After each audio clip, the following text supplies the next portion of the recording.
Well, I thought that that was a high-scoring, obviously, affair and a good game to watch. Probably a tough game to coach for both of us because there was a back and forth affair down the stretch, and a lot of different things were going on. I thought that's a good team. I thought they scrapped really hard and came in and with all the kind of hoopla and fanfare and being in the middle of finals, I was at least I was proud of the way the guys kind of fought and battled to come away with the win after the two tough losses down in Florida. Any win for this team right now is a good win, and that team was feisty. I watched them on tape a bunch. They come in and battle and scrap, and they gave us everything we could handle tonight. Derek, did not being in the normal routine this week between finals and the ceremonial things going on, and did that kind of knock you guys a little bit out of sync going into this game? Possibly. I mean, I was probably out of sync a tad from going down to Boston, doing some different stuff, but the guys are the players. They're the ones playing. I'm not sure if the Coach Cal stuff really got them out of sync. Maybe just, if per se a guy like Rashawn was spending the whole day in study hall and doing some stuff. So it's just that time of year. No excuses. We're, you have to play when the ball goes up and don't worry about the side stuff.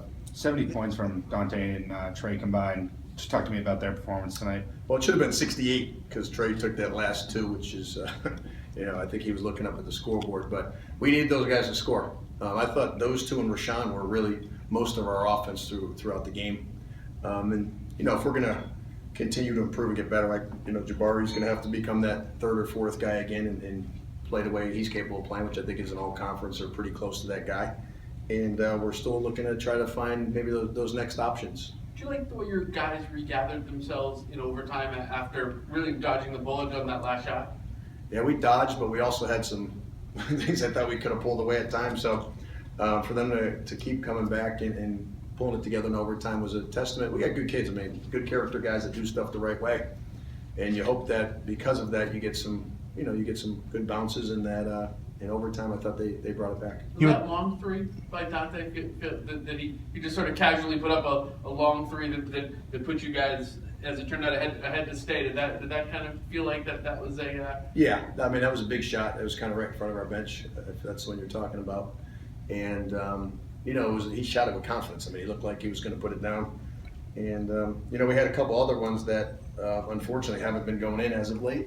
The one with Jabari in the corner, and so if we can get back to making those open threes a little bit more frequent than we have been, that would be nice because we do shoot a lot of them. Right? We pared it back a little bit to 18 tonight, but we're usually about 25. I just thought the way we're getting in the paint and our size advantage down there, we should try to drive to the rim, and we got to the free throw line obviously a bunch tonight. You had talked about wanting to do that. You got 17 alone in overtime, which is more than you've had in some games lately. Was that kind of aside from that three? Was that kind of the difference for you, kind of to more what free throws? More just attempts. Okay. Yeah. 17 threes in overtime. 17 free throw attempps. It seemed like you had just more in overtime than you've had in some games lately. Was that nice to finally see some of that happen for you? It was, but we they were following some at the end and some different things happened. But it was nice to get to the free throw. We like to score from the free throw line, layups and threes if possible, and an occasional mid-range kind of pull-up or whatever.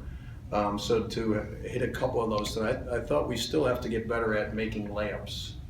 We're still missing some kind of open layups that we've been working on and getting better. But to be to where we'd like to get to at some point, you have to make all your layups, and if you have an open three, we've worked on it enough in the summer and in the preseason, the spring last year, that those are supposed to be baskets. You're supposed to put those in. Is that the guy you want defending the last shot at the end of regulation? Yes, most of the time. Depends if it's one-on-one or a ball screen. But he's kind of been our heart and soul a little bit, coming off the bench, giving us energy. He's playing tough. I still think he probably is playing too many minutes for maybe where he's at right this second, but he's getting in better shape as he didn't really practice all for a long time, so he's starting to get back in game shape. You talked about it when he looks at this night to say, those guys played hard. They reminded me of something. You feel like you accomplished that with kind of grinding it out? Yeah, well, in spurts, I thought we did some really good stuff. We also, we struggled on some basketball plays that, but I think all in all, our guys are playing hard. We just have to play a little better. We have to make our plays and continue to improve on our acumen for the game. Trey set the Mullen Center record for scoring on a night when he passed Marcus, who was in the building. I mean, just talk about how kind of a special night that is for a guy. When you needed someone to kind of pull you along for a bit, he was there. No, I mean, 40 is 40. I mean, whatever way you want to slice it, that's a lot of points. Obviously, the overtime helped them some, and there's been a lot of really good players to come through these doors right out here. I mean, guys that I play with, whether it's Lou or Camby or Tony Barbie. I mean, a lot of different guys that have put up some big baskets. Monty Mack. I mean, so for him to score 40 in this arena and be the first one to do it is, we're playing a different style. We're really pushing tempo, and those guys have probably more opportunity with 3-point shots and different stuff to do that. When you don't have to worry about the basketball plays and the free throws, looking back in this one day, will it just be nice to say you got a win on this night? Yes, for your it's nice right now, honestly. With all the stuff that was kind of going on, and we've had a few of these days, and we haven't played so well at different juncture. We had the one where we have, so these are always times that you want to play well. I mean, I got a lot of my former teammates hanging around waiting after the game. They'll probably end up at my house, I would assume. And then, to go home and not come away with the win is always difficult. It's always a little nicer when you can spend some time and everybody's happy and feeling good. But that was that game could have went, like a lot of them we've had as of late, could have gone either way. And I think we're fortunate enough that we came away with the win. Against, I compliment them. Them kids were, I went through the line. Those kids were great kids.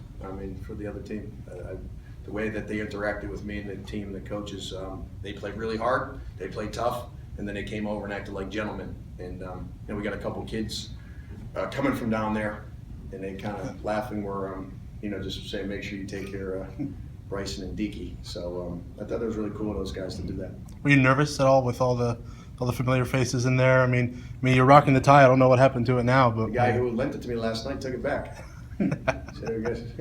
So I gave it to him. Who lent it to you? Mike. His last name slips me right. Bale. Yeah, Bale.